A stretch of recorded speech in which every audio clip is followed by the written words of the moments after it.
Hello. I'll give this a couple of seconds for people to show up, and then we'll get started. So let's go. Welcome to Moment of Clarity. Today, I'm going to go through a hodgepodge of things. By the way, if you're seeing this, consider yourself one of the lucky ones because you've somehow gotten through the amazing amount of suppression that my videos and posts have. So you are one of the few. Consider yourself privileged. We'll be sending each of you half of a pack of Pop-Tarts in the mail. So it won't be good anymore because the bag will be open. But you'll get at least one Pop-Tart in the mail for being one of the lucky ones who was able to see this video. I want to talk about a bunch of things that's going on in the nation because obviously there's a lot of shit going down all at once. So rather than making this one topic, I'm going to make it several, unlike usual. But please share this with people so we can get more people here. And please subscribe at youtube.com/Moment of Clarity. Let's start with a minute about Breonna Taylor. Obviously, as most of you already know, Breonna Taylor was shot in her own apartment when police stormed in with a no-knock, quote-unquote, warrant, stormed in, guns drawn, and were surprised that people didn't react I don't know, the way they thought they would, or didn't just fall flat on their faces. Instead, they were scared. And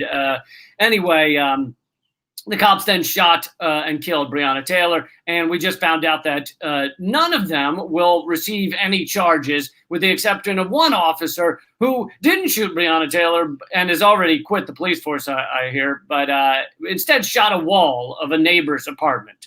So as someone put it on Twitter, a wall has received more justice than Breonna Taylor in this situation. A wall has gotten more charges brought against the police for being shot. And was it a white wall? It might have been white wall, which might have been why there were actually charges brought against that cop who shot the wall and not Breonna Taylor. I mean, basically, this is saying, if you are the cops and you're shooting at a black person, an unarmed black person, then just make sure you keep shooting at that black person. If you were to shoot something else in the nearby vicinity, then that's fucked up. Okay, you can be charged for that. So just make sure you keep shooting at black people and not anything else, such as inanimate objects or walls or apartments or doors or chairs, because that is offensive. That is wrong. That is illegal. That deserves charges. But just make sure you keep your guns all trained on the black people, and then all is fine. You will not be charged with anything.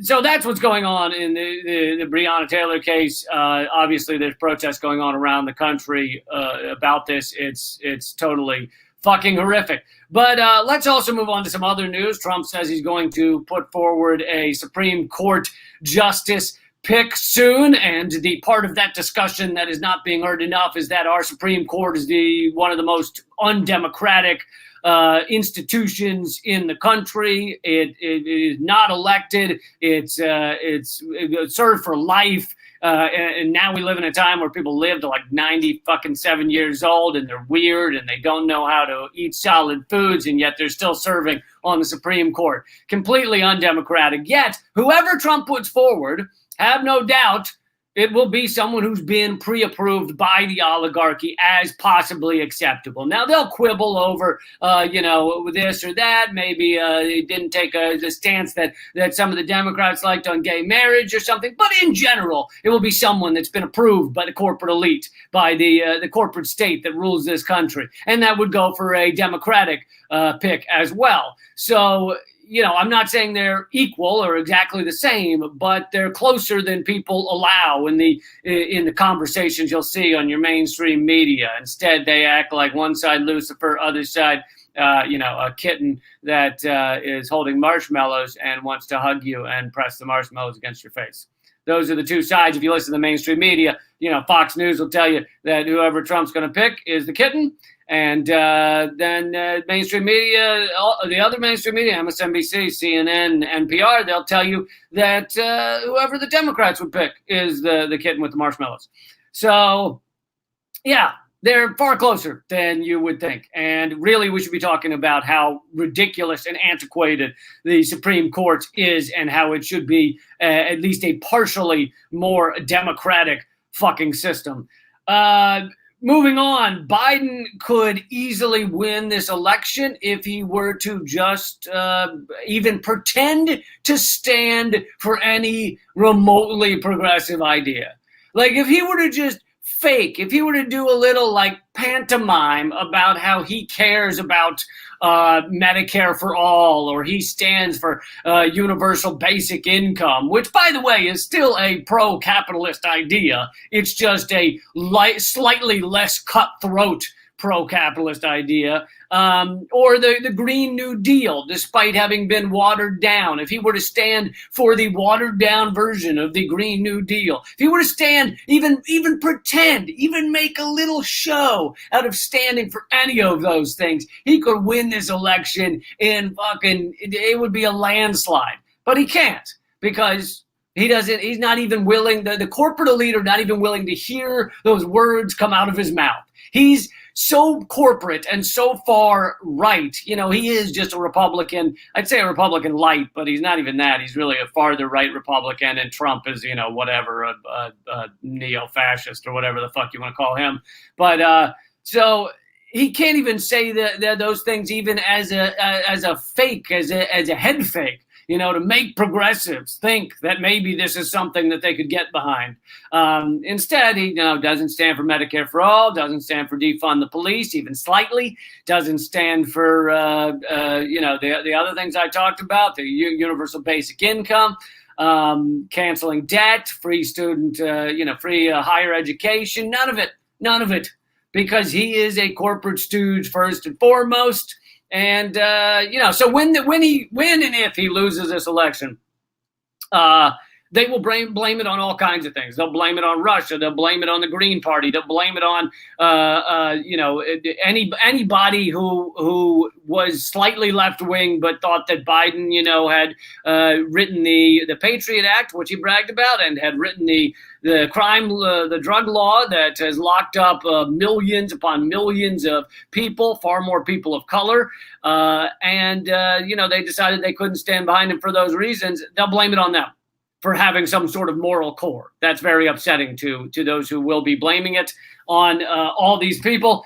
And yet, of course, he could easily win this thing if he were to just even pretend, even fake like he stood for progressive causes.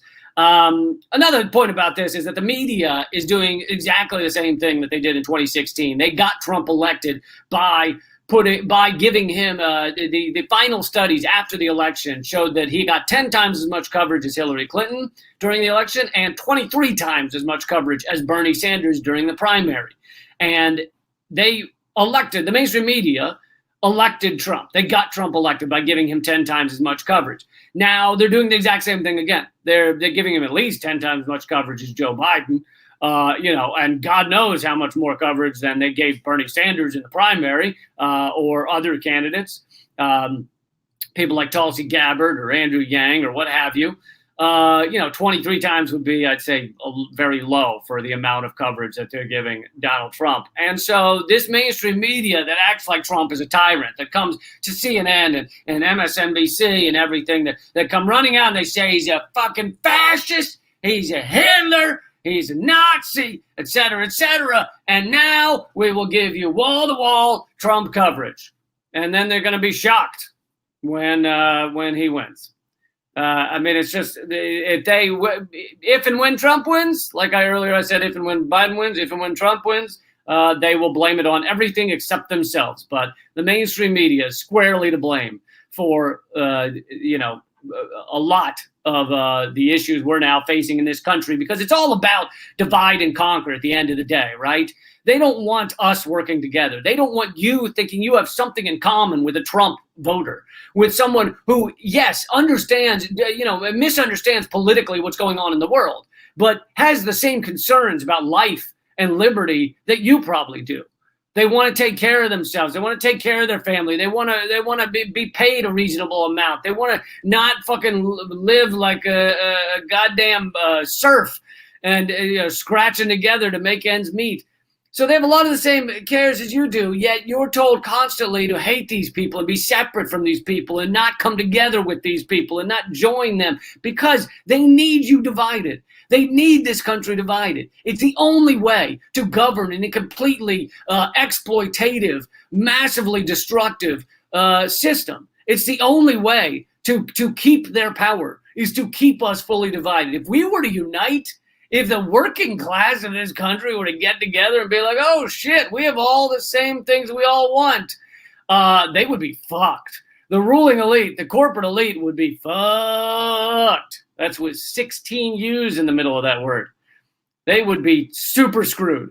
So this serves their purpose, this, and of course it serves Trump's purpose too. He gets it too. You create chaos, you create divide. He'd love nothing more than some sort of race war going into the election because, all he needs is chaos. That's all he needs is chaos in order to act like he won. But what the mainstream media doesn't want to admit, even the so-called resistance, the Mick resistance, even they don't want to admit, is that they also need a divided country. They need you divided because if the working class, if the average people of this country unite, they are fucked. Simple as that. Hope I put that in simple enough terms. So the divide and conquer is working great. It's working great for the neoliberals. It's working great for the neocons. It's working great for the Trump world. And for the most part, they know it. For the most part, they understand this, that they need you divided. And that's why they have to suppress videos like this one, which, by the way, please share it because, we are incredibly suppressed. Does anyone else wonder why every time I do these live streams, the Facebook view count will get to roughly 300 and then stop at exactly 300 almost every single time? The YouTube suppresses in other ways. But if you're watching this on Facebook, please subscribe at youtube.com/momentofclarity. I got some more things here, though. I'm not done. But just so happens that 300 people happen to watch this every time I turn it on. What are the odds? You don't think there's some sort of shadow suppression in there, do you? No, it just so happens. 300 people happen to like this every time. That's totally legit. Anyway, my point was, that's why they have to suppress this. They have to suppress it because, for those of us who are actually preaching and speaking out for equality, for justice, for an end to war, for an end to death and destruction around the world, for those of us who are speaking out for that kind of thing, it can't be heard. It can't be heard in a large scale because if it were, people would unite. And then you see them turning against the two-party, corrupt, corporate, exploitative, fuck your neighbor system. And if that were to happen, then the ruling elites go down. They no longer rule over us, and so they have to suppress it. They have to stop it. Another way they're doing that is with this current war on protest, right? Battle against protest in general, and it's being led by Trump in a sense, right? He's the one telling local police departments to arrest people who organize protests. We're seeing it right now in Denver, where the PSL leaders who organize peaceful protests for Black Lives Matter and to get police investigations, they've all been arrested in sting operations, despite the fact that they did nothing wrong, but they're being charged with all kinds of crazy shit.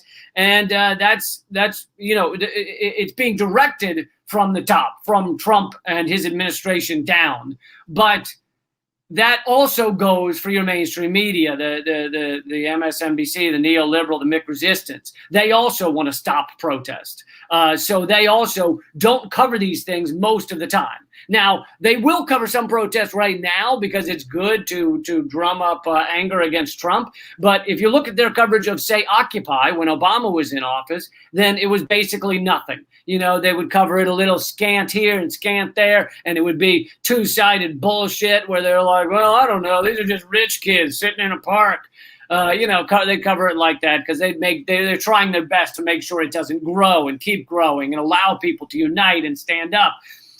So although they're covering protests now because it's useful in to drum up hatred against Trump, it's in general, the neoliberals are not going to cover most of these protests. And a good example is they're not standing up for those leaders in Denver I just mentioned. I mean, how much coverage of that have you seen? Maybe there's been a few articles, but they're not talking about that on the Situation Room with Anderson Cooper. God, I'd love if that had a thick Southern accent. Just the narrator. You wouldn't even need Anderson Cooper. Just the welcome to the Situation Room with Anderson Cooper. I would watch it if that happened. I would watch it. But there's a war on protest that's going on. Many cities, obviously, the police are using more and more draconian attack tactics against people. They are using, obviously, chemical warfare, right? That's what that is. That's what tear gas and concussion grenades and rubber bullets, the less than lethal munitions that occasionally kill people. But as long as you're only killing a few, as long as you're only knocking out a few eyeballs, it's all in fun and games, right? Oh, wait, no, I thought it was all fun and games until someone loses an eye. Isn't that the expression? Huh? Police? It's all fun and games until someone loses an eye. Then it's no longer fun and games. Anyway, I think they should listen to that expression more. I believe it was in the Bible. So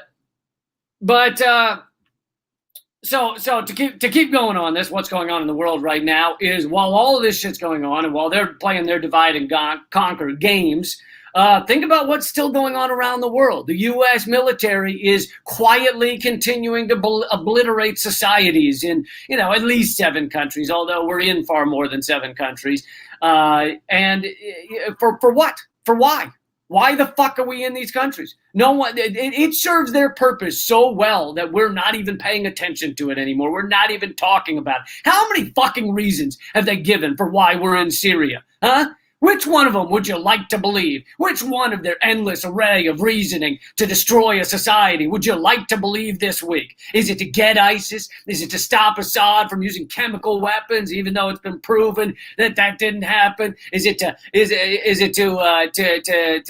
stop Russia from getting Syrian land? Is it to defend the oil? Is it to stop Iran? Is it to stop the Turks, Turkey from getting various Syrian land? Is it to protect the Kurds? Is it to protect Israel?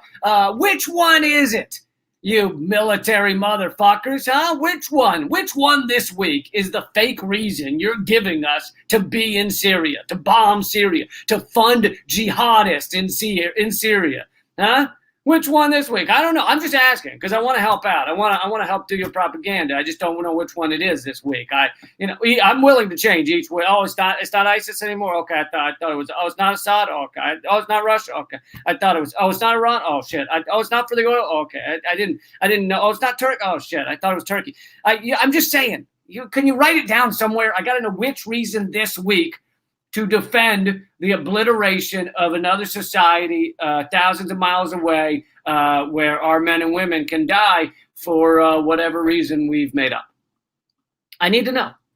And that goes on. While we're protesting, while we're demanding change in other ways, that goes on, not talked about, not covered by your mainstream media because it's not important to them. Obviously, Julian Assange still on trial this week. That gets very little media coverage. I've talked about that a ton, so I won't go into it more right now. But check out my video yesterday about all the world leaders that have come out in support of Assange. This is a new step, a new move forward. World leaders all over. You've got former prime ministers of Australia and Brazil and presidents, prime ministers, presidents, journalists, lawyers, doctors, hundreds of people have come out in support of Julian Assange.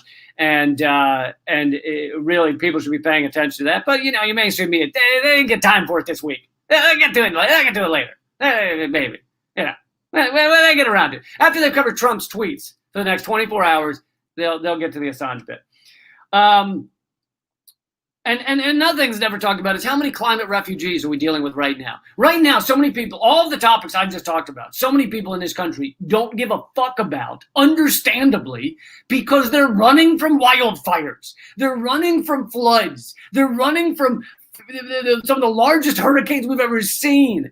They're running from 90-mile-per-hour winds that are knocking over Mack trucks. How many people in this country don't give a shit about everything I've just said, all of these topics, all of what's going on in this nation, because they are currently climate refugees? And yet we go on as if it's hardly existent, you know? They'll cover the California fires a little bit for a week and then they move on. Next, please. But this country's not defending people. They're not standing up for people. The safety net's been gutted. And so they no longer, people don't have something to turn to save them in these times. When that's the whole point, ostensibly the point of government, right? Is to be there for people that need it in tough times, in crises. And they're not fucking there because it's been gutted.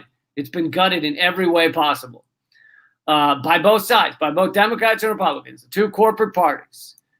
For those of you that think that, you know, you've been watching a lot of CNN and you think only Trump has gone after the Postal Service. The Postal Service was successfully gutted back in 2006 when they unanimously, just about, I think there were 20 Republicans that voted against it, voted on a bill to sink the Postal Service into billions upon billions of dollars of debt. That was the bill. It said they had to pre-fund the Social Security, the pensions for postal workers 75 years in advance. And what was the result? Within the next 3 years, the Postal Service had fired 65,000 employees. And that was both sides, Democrat and Republican. In fact, it was only a few Republicans that voted against it, not Democrats. So both sides have gutted the Postal Service. That's one example of how our safety net has been so thorough. And that's not even the safety net. That's just average infrastructure of the country. And how that's one example of how it's been so thoroughly gutted by both sides. However, I will give you this. I will give you this ray of hope here at the end.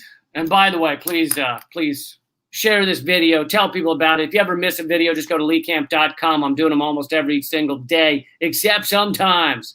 But I will give you this ray of hope that across this nation, there are people fighting back. There are all the protests I've talked about. There are debt strikes going on around this country, around the world. There's eviction strikes. There's strikes against rent going on. There's sex strikes where people won't have sex with someone if they aren't standing up for these issues. Honestly, if you're diddling someone, I mean right now. I mean maybe right now. It's a little weird to have this on if you're doing it right now, but whatever, you know, you do you. But right now, if you're diddling, stupping, having the sideways mambo, is that what it's called? If you're doing any of those with someone who doesn't fucking care about any of this, who's apathetic about all of it, who's not standing up in any way, doesn't ever speak out about, you know, equality, justice, environmental destruction, then stop. Don't do that. Don't, what's another word for fucking? Don't fuck them. Withhold the sex. Go on a sex strike and demand they give a shit about this. But to continue, not only are all those strikes going on, all those protests going on, but you have defund the police movement. You have mutual aid around the country that is growing and creating something that people can rely on for communities, reaching out to people. I mean, honestly, it doesn't get much coverage in your mainstream airwaves, but it's happening across the country in a major way. And you know, you've got the battle for Assange, which is a big, massive movement to save Julian Assange. Again and again, we're seeing this, and they don't want to cover it. They don't want you to know what's happening, most of it. They'll talk about Black Lives Matter because that one's gotten so massive that they kind of can't ignore it, and they find it useful in the Mick resistance fight against Trump. But in general, they're not covering most of these. And it's up to you to get the word out, keep speaking about it, even because this stuff is suppressed, but it is out there. So share it, talk about it, tell people you don't watch these fucking corporate airwaves. You watch actually real outlets that are doing real work rather than those fucking bought off goons. All right, guys, I hope you'll share this. I hope you'll check back every day. I do a new one every single day except sometimes. And you can always watch the new one at leecamp.com in case you don't see it here. Also, sign up to my free email list. Just text the word redacted to 33777. That's in the U.S. You can also sign up by going to leecamp.com. All right. Keep fighting.